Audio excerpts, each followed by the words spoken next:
యుక్రెయిన్కు ఆయుధాలు ఇచ్చింది. ఇన్ఫాక్ట్ యుక్రెయిన్కు ఆయుధాలు ఇచ్చి రష్యాపై యుద్ధానికి దిగబోతున్నాడా ట్రంప్? ప్రస్తుతం ఈ అంశానికి సంబంధించే చర్చ జరుగుతుంటుంది. మరి ముఖ్యంగా 50 రోజుల అంశం తెర మీదకి వచ్చిన తర్వాత ట్రంప్ ఈ నేపథ్యంలో కీలకమైన నిర్ణయం తీసుకున్నాడా అంటూ చర్చ జరుగుతోంది. ఇప్పుడు నేరుగా రష్యా అధ్యక్షుడు వ్లాదిమిర్ పుతిన్ని టార్గెట్ చేసుకున్నాడా?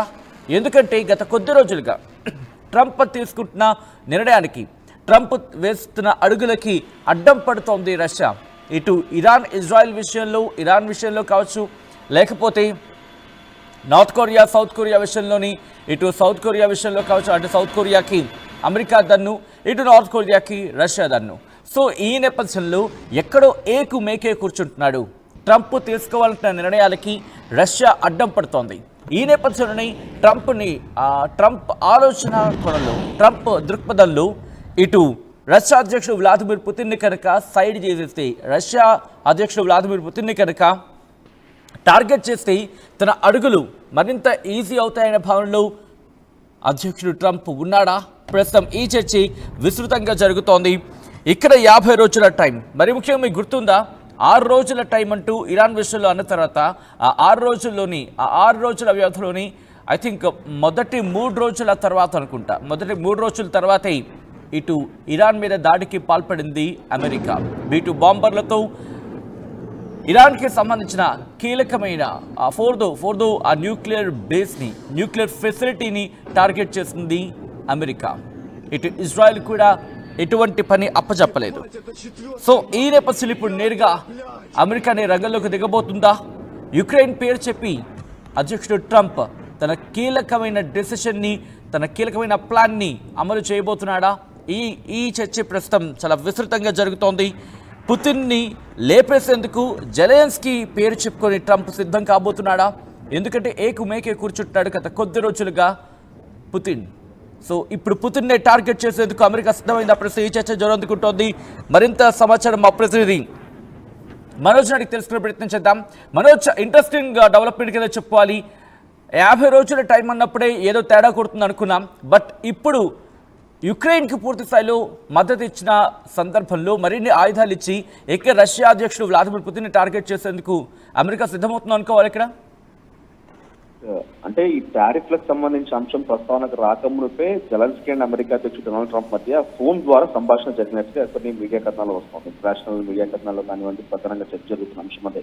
టారిఫ్లకు సంబంధించిన అంశం బహిరంగంగా చెప్పుకొచ్చాడు. కానీ ట్రంప్ ఎక్కడ కూడా జెలెన్స్కీకి డైరెక్ట్ గా ఆయుధాలు ఇస్తారని, రష్యా మాస్కో పైన డైరెక్ట్ గా దాడి చేసి నువ్వు అంతవరకు వెళ్ళగలుగుతావా, నీకు అంత ధైర్యం ఉందా, డైరెక్ట్ గా రష్యా పైన దాడి చేస్తావా, నీకేం కావాలని అడిగాడంట. నాకు కొన్ని ఆయుధాలు కావాలి, ఆయుధాలు ఇస్తే డైరెక్ట్ గానే వెళ్ళి రష్యా భూభాగంలోకి చొచ్చుకు వెళ్ళి మనం దాడి చేయగలుగుతారని చెప్పి జెలెన్స్కీ హామీ ఇచ్చాడట.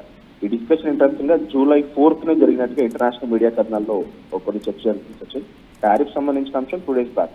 సో ఇక్కడ నాటో దేశాలతో కూర్చున్నప్పుడు కూడా ఈ మీటింగ్ లో వైట్ హౌస్ నుంచి డొనాల్డ్ ట్రంప్ ఇదే చెప్పుకొచ్చాడు, టారిఫ్ ను పెంచుతాను, మీరు కనుక 50 రోజుల్లో మాట వినకపోతే టారిఫ్ ని 50% పెంచేసి ఇంకా దాన్ని 100% చేసిన ఆశ్చర్యపోవాల్సిన పని లేదంటే దానికి రష్యా కూడా చాలా ధీటుగా సమాధానం ఇచ్చింది. నువ్వు టారిఫ్ పెంచుతావో, నువ్వేం పెంచుతావో, నీ ఇష్టం, ఏం చేస్తావో చేసుకో, మేము మాత్రం చాలా క్లియర్ గా ఉన్నాం, మా పైన దాడి చేస్తే ప్రతిఘటనగా భాగంగా మేము దాడి చేస్తాం, అంటే ఎవరైనా వాళ్ళు దాడి చేసేటప్పుడు మేము ఎవరిని టచ్ చేయాలి. ఇక్కడ ఇంట్రెస్టింగ్ అది మీరు గమనిస్తే మనం ఫస్ట్ నుంచి ఇది ఫాలో అప్ చేస్తున్నాం కాబట్టి, అమెరికా అధ్యక్షుడు డొనాల్డ్ ట్రంప్ ఉక్రెయిన్ రష్యాపై దాడి చేస్తే ఎక్కడ కూడా తన కండోలెన్సెస్ ని కానీ తన సపోర్ట్ ని ఎక్స్టెండ్ చేయట్లేదు.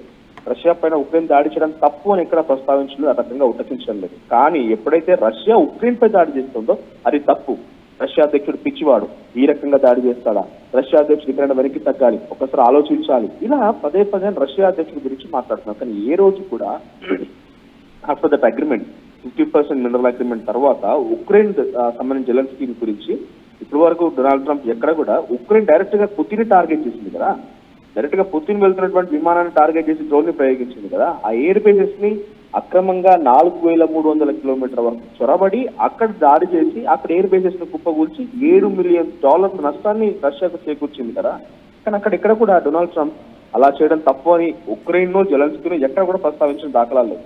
అటు బ్రిటన్ కూడా ఉక్రెయిన్ కి మేము సపోర్ట్ చేస్తున్నాం, ఇంకా లక్షలాది డ్రోన్స్ ఇస్తాం, మేము ఉక్రెయిన్ రష్యా యుద్ధాన్ని ఇంకా పెంపొందిస్తామని అంటే, ఒకవైపు అమెరికా అధ్యక్షుడేమో నేను యుద్ధాన్ని ఆపడానికి ప్రయత్నం చేస్తున్నాను అంటున్నాడు, మరి బ్రిటన్ వెనక నుంచి ఉక్రెయిన్ తట్టి లేపి నువ్వు ఇంకా దాడి చేయి డ్రోన్లు ఇస్తా, నీకు మిసైల్స్ ఇస్తా అని చెప్పి బ్రిటన్ చెప్తుంటే అమెరికా అధ్యక్షుడు నిజంగా ఈ యుద్ధాన్ని ఆపాలనుకుంటే బ్రిటన్ కూడా తప్పుపట్టాలి. కానీ బ్రిటన్ అధ్యక్షుడితో భేటీ అవ్వడాలు, బ్రిటన్ సెక్రటరీలతో భేటీ అవ్వడాలు, నాటో దేశాలతో భేటీ అవ్వడాలంటే అమెరికా అధ్యక్షుడు కూడా పైకి చూడడానికి మాత్రం యుద్ధాన్ని ఆపాలనేటువంటి ఒక ఆలోచనతో ఉన్నాడు. కానీ లోపల మాత్రం ఆయన వర్షం అయితే డెఫినెట్గా యుద్ధాన్ని ఇంకా కొనసాగిస్తేనే బాగుంటున్న రకంగా అయితే ఆయన వర్షం అర్థమవుతుంది. బికాస్ యుద్ధాన్ని కొనసాగించడం వల్ల రష్యా కూడా కొంత ఇబ్బంది పాలవుతుంది. నిజంగానే మీరు అంటున్నట్టు కొన్ని రోజుల పాటుగా ఏకమేకై కూర్చున్నాడు పుతిన్.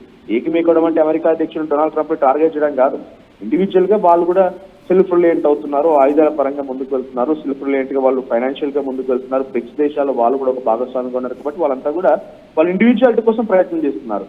రష్యా మీదే కాదు, డొనాల్డ్ ట్రంప్ ఇండియా మీద అక్కసు వెలగస్తున్నారు, చైనా మీద ఆ రకంగా అక్కసు వెలగస్తున్నాడు. అంటే బికాస్ మనంతా కూడా వెస్టర్న్ కంట్రీస్ పైన ఆధారపడకుండా సెల్ఫ్ రిలయంట్ గా ఉండాలన్న ఆలోచనతోనే బ్రిక్స్ అనేది ఏర్పాటు చేసుకుని ముందుకు వెళ్తున్నాం కదా.